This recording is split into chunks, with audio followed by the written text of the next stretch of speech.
Hey, what's up, lightboltjoe here. Today we are going to discuss the 2021 sequel film, Escape Room Tournament of Champions. So this is the sequel to 2019's film, Escape Room. Logan Miller, Taylor Russell starred in that.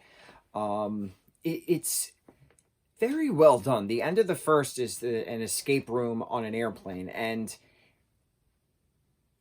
the beginning of this film doesn't have that. And you're like, well, what was the point of the end of the first? And the end of the first is the end of the second. And I freaked out. I loved the twists, the turns. I liked how quick this was. 88 minutes, less than a 90-minute. A lot of people complained about the plot, but it's simple. It's supposed to be simple. It's this company, Minos, who's controlling a lot of different things, has their fingers in a lot of different pots, or pies, if you will. Thumbs in a lot of pies. And so Amanda and Logan Miller's character are going back to New York. They're going to New York. That's what these new clues lead from Chicago to New York. So they go to New York to try to figure out who this company is, how can they stop them, etc. So the two of them and then three other survivors of previous games are now trapped on a subway car. They have to escape the car. They have to escape a bank. They have to escape this fake beach setting. They have to escape... well, after the fake beach setting, they have to then escape acid rain in a fake New York. Then they break out. Those that survive, which is really Amanda's character, and not Amanda's character. I'm sorry, Taylor Russell's character, who saw the character of Amanda die in the first one, but she actually was working now.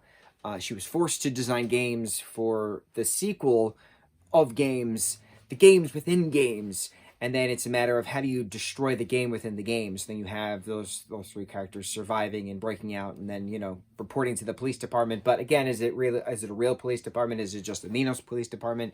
And then since they're on the airplane going back to Chicago, then that's when the gas comes and Minos announces, you think the game is over. The game is over when we say it's over. And it's just so quick, and it's cool, and it's sleek. I really like the games in this. It's very interesting because you have Saw filled with games, you have Squid Games filled with games, and you have Escape Room filled with games. So it's very easy to compare one to the other. It's not a matter of killing someone, it's a matter of giving someone the choice to survive. Escape Room, you have to find the clues to survive. So you have to sacrifice something in order to survive. Squid Games, you have to follow the instructions in order to survive.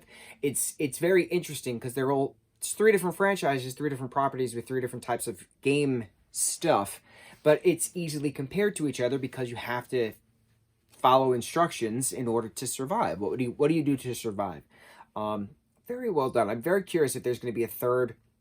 And I'm very curious if the third is actually going to start on the plane, because the first and the second both end on the plane.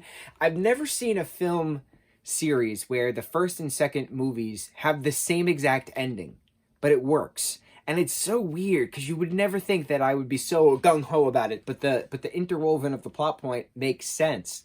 And I love it. And I don't know why people are bashing it. Is it because it's so simple? But that's what's beautiful about it, is that it's simple, even though it has all its twists and turns. It's not some in-depth psychological aspect like Saw or Squid Game.